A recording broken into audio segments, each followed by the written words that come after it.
We have a new tool to look at today. This I ordered a couple of months ago. It was, pre-order, so just got it in the other day.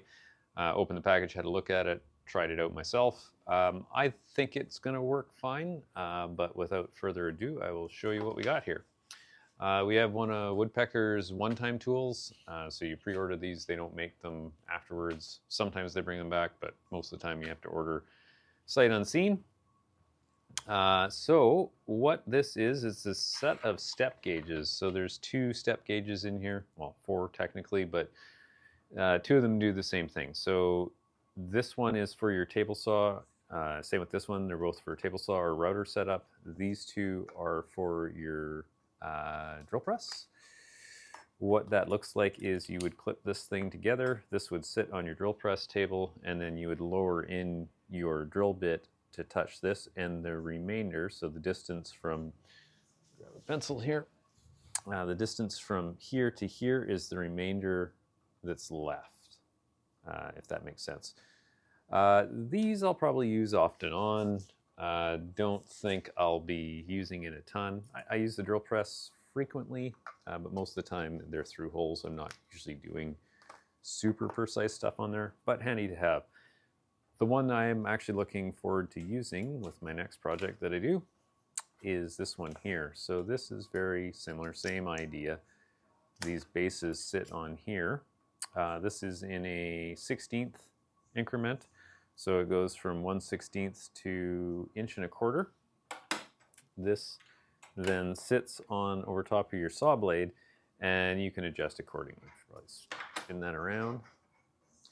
So it's sitting square on the metal on the router table, or on the saw table, and then you can raise the blade to touch whatever marking, or lower the blade to touch whatever marking that you're looking at. This other one is the exact same thing, but it's in 1/32 increments. So you can get pretty precise with it. Personally, I wish they had a metric version as well as an imperial version. But that's a US company and I'm in Canada, so you get what you get. Anyway, what I'll do here is I'll show you what it looks like from the operator side. I'll zoom in on this so you can actually see how it looks on the table. And yeah, I think it's going to work pretty well. I haven't used it for a project yet, but I'll give it a try. I think this will really cut down on my setup time when I'm adjusting to do certain cuts, like, you can use this for dados, tables, this type of blade, whatever you're using in there. It's just a guide for you. So I think it'll be a big help. Easy to use, no batteries to go dead or anything. It's just pretty straightforward. Otherwise, I use setup blocks, which I'm sure everybody is used to seeing. So yeah, we'll switch this over so that you can see what it looks like from the operator side. Okay, so here we are at the setup at the table saw.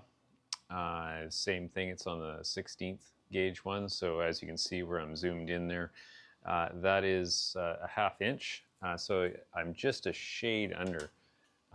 You can see the gap in between that, right? So what we would do is we would raise that until that tooth just touches. I'm just touching that now. So now we should get a true 1/2 inch off that cut, all things being equal. So you would just dial that in, and it's literally that easy. So you shift that down, and then if you were setting up for the first time, you find your high tooth. You can actually see the gauge lift slightly there when I touched it. There we go. So now we're down to 1/2 inch again, and yeah, you put that off to the side and start cutting. Do a test cut and see how it goes. So yeah, just a short little clip there to go over this new gauge. Interesting.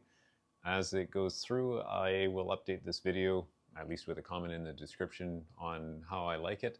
Because like I said, I haven't used it in production yet. I just unpackaged it and have a look at it, but I thought I'd share and let people see what these look like.